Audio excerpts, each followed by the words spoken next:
there are any youths downstairs, any brothers and sisters downstairs, please, we can bring them up so they can partake in the majlis.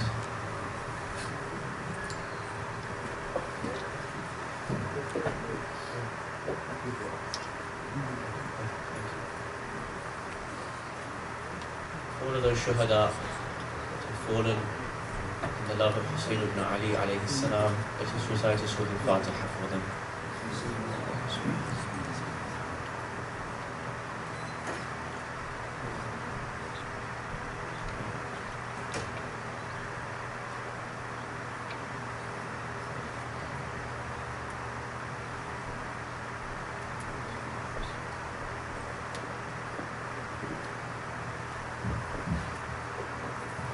أعظم الله أجورنا وأجوركم بمصابنا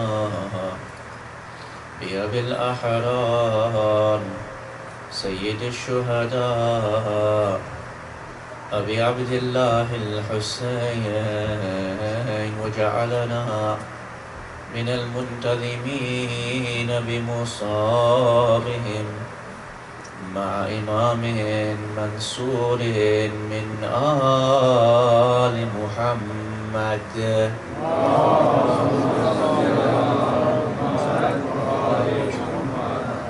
After the beheading of Abu Abdullah al-Hussain alayhi salam, his head was placed upon a spear, and a great celebration came from the enemy camp. Hussein's horse al-Jannah led back towards the camp. The women and children come out in order to grant and meet this horse. They see that this horse is also bludgeoned and has arrows in it as well. They see the saddle of Zul-Jannah torn to pieces. But this is nothing compared to the body of Abu Abdullah al-Hussain. It is also torn to pieces. They come out and greet the horse. Imam Muhammad al-Baqir narrates that the horse began to neigh, and in its own language it was saying, "What kind of ummah kills the grandson of its own prophet and messenger?" At this moment the enemies began to steal from the body of Imam al-Hussain. One came and tried to take his turban, one tried to take his clothes, another even tried to take his slippers. As his body was lying on the ground, one narration says a person comes to him, takes his hand and tries to take the ring from his finger. He tries to pull the ring off, but the ring will not come off. He pulls out a dagger from his side. He begins to cut off the finger of Abu Abdullah al-Hussain. He pulls off the finger, he takes that ring. Another person tries to take the clothes, but Imam al-Hussain's body comes in, his other hand grabs him and stops him from tearing off the clothes. At this moment, Imam Zainul Abidin narrates that he was lying in a state of semi-consciousness. His auntie Sayyida Zainab calls to him and says, "O Sajjad, what is that sound that I hear? What am I hearing outside the tents?" Imam says that I lifted up part of the tent in order to look outside and see what was happening in the battlefield. Umar ibn Sa'ad had gathered 10 horsemen and he was calling out, "Who will trample upon the body of Abu Abdullah al-Hussain?" Oh my auntie Zainab, that sound that you hear, that sound that you hear is the trampling of the horse's hooves upon my father's chest.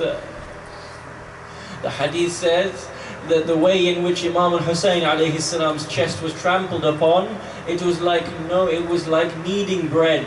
It was like when you roll bread, you see how soft the bread goes? That was what happened to the chest of Abu Abdullah al-Hussain. At that moment, they began to try to ransack the tents of Imam al-Hussain alayhi salam, Fatima al-Sughra, one of the daughters of Imam al-Hussain, narrates that after the beheading, I stood outside the tent and I was watching what was occurring in the battlefield, and now I saw the enemies rushing towards us. She says, I saw one man and he was on a horse. He galloped towards me. As he galloped towards me, I didn't know which way to run. So I ran to the left and I ran to the right in order to escape from this horseman. Imagine when the daughters of Rasulullah say, I don't know which way to run. I just run away from the horses in whichever way I can. Fatima al-Sughra, she narrates that as I ran from one side to the other, this horseman chased me down. He took out a spear, and with the flat side of the spear, he struck me on my back and I fell unconscious. When I woke up in the lap of my auntie Kulthum. I looked to my auntie and said, oh auntie, my hijab has been snatched from me. I do not have my face covering. Is there any cloth that you can give me on this night? My auntie Kulthum responded by saying, oh my dear child, even I do not have a cloth on this night. I have nothing left to give you. Imagine when the daughters of Ali ibn Abi Talib say that we do not have a cloth to cover ourselves. At this moment, as they enter into the tents, it is said that Zainul Abidin is still lying on that soft mattress, because of semi-consciousness and because of illness. It is said that the enemies enter in and they shout, leave no male alive, kill every one of the men, every one of the male children that are left. The first to come inside was Khuli. Khuli comes inside and sees Zainul Abidin lying in a state of semi-consciousness. It is said that he pulls out a dagger in order to strike Zainul Abidin whilst he cannot defend himself. Zainab throws herself in front of Sajjad and says, you will have to kill me before you kill Sajjad. This was the first time in which on the night of Sham Ghariba, Sayyida Zainab saved the life of Imam Zainul Abidin. At this moment, the enemies begin to surround the tents. They begin to find every child that they can, and in order to pillage from them. The famous narration says that one of them came towards Bibi Sakina, Ruqayya, the 4-year-old daughter of Imam al-Hussain. He comes towards her, and in order to stop her from fleeing, he comes and slaps her across the face. She falls towards the ground. He dares, puts his hand upon her ears. He snatches the earrings from her ears. Her ears begin to bleed. She looks at the man and says, oh man, if you had just asked us, we would have given you these belongings in the first place. Do you not know that we are from the household of generosity?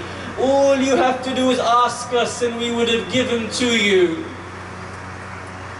At this point, they come and they try to set the tents ablaze. They set these tents ablaze, and all of the children are running from one tent to another in order to gain some kind of safety.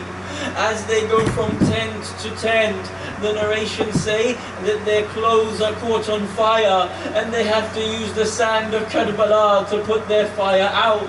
As it is night time and they are running out into a desert, there are thorn bushes, there are things out there, there are broken swords and broken spears. When those children ran, they fell onto those thorn bushes. When they ran, they fell onto those broken swords. This was the daughters of Rasulullah falling onto swords. As it comes, they try to set these tents alight. One man says, I was watching the events. As I was watching these events unfold, I saw a woman, a very tall woman, and she was running out of one of the burning tents and running back into the burning tent, running out of the burning tent and running back into the burning tent. When she would run out of the burning tent, she would stop and look up into the sky as if to make a prayer. But then she returned back into the burning tent. But she was there for so long, I became worried about her fate. If she stays longer in this tent, she will be burnt as well. Eventually I saw her coming out, but she was not on her own. She carried a man upon her back. I ran towards her and said, "Oh lady, who are you and who is this man that you carry on your back?" She says, "I am Zainab bint Ali. I am Zainab, the daughter of Ali ibn Abi Talib. And this is Imam al-Sajjad. He is so ill that he cannot even stand up under his own strength. Hence I carry him on my back." This was the second time on that night in which Sayyida Zainab saved Imam Zainul Abidin. As the night continues, it is said that that same young child, Sayyida Zainab, she is running from tent to tent. That man that says, "I saw Sayyida Zainab take out Sajjad upon her back," it is said that he narrates an incident that this 4-year-old daughter of Hussain is running from tent to tent. "I saw this child fleeing and crying out for help, calling out for her uncle Abbas, calling out for her father Hussain, calling out for her brother Akbar, calling out for her brothers, calling out for her cousins, calling out for Owner Muhammad and Qasim." At this point I ran towards her and said to her, "Oh child, is there anything I can do to help you on this night?" She returns and responds by saying, "Oh man, are you from us or are you against us? Are you from those people who are supporters, or are you against us, one of those who would try to take our belongings and try to kill our family?" I responded by saying, "I am neither from you nor against you. I am an observer watching these incidents take place." She said to that man, "Oh man, if you are from neither with us or against us, I have one request from you." "What is that thing?" She says, "Point me in the direction of Najaf." "Why Najaf?" "Because I want to complain to my grandfather Ali ibn Abi Talib of what has happened tonight. My grandfather was known for looking after orphans. Today I have been made an orphan. Ali was known for looking after the widows. My family are full of widows today. My grandfather Ali was known for justice. Today we have not tasted any justice or any fairness. Point me in the direction of Najaf, for I want to complain to my grandfather Ali ibn Abi Talib." As the night continues, they continue to take all of the children, and it is narrated that Sayyida Zainab bin Kulthum have to enter into that battlefield in order to find children. The hadith say that there are some children who died on that night. Maybe they died of thirst, maybe they died from falling upon swords and broken spears, maybe they died from fear, but the narration says that it came to the darkness of the night. Sayyida Kulthum could not find her sister Zainab. She goes out into the battlefield looking for Zainab. Eventually she finds her. "Oh Zainab, why are you out here in the battlefield on your own? It is very dangerous, there is nothing here." She says, "I'm sitting by the body of this child. This child has died. I am keeping it company before we bring it back towards the tents."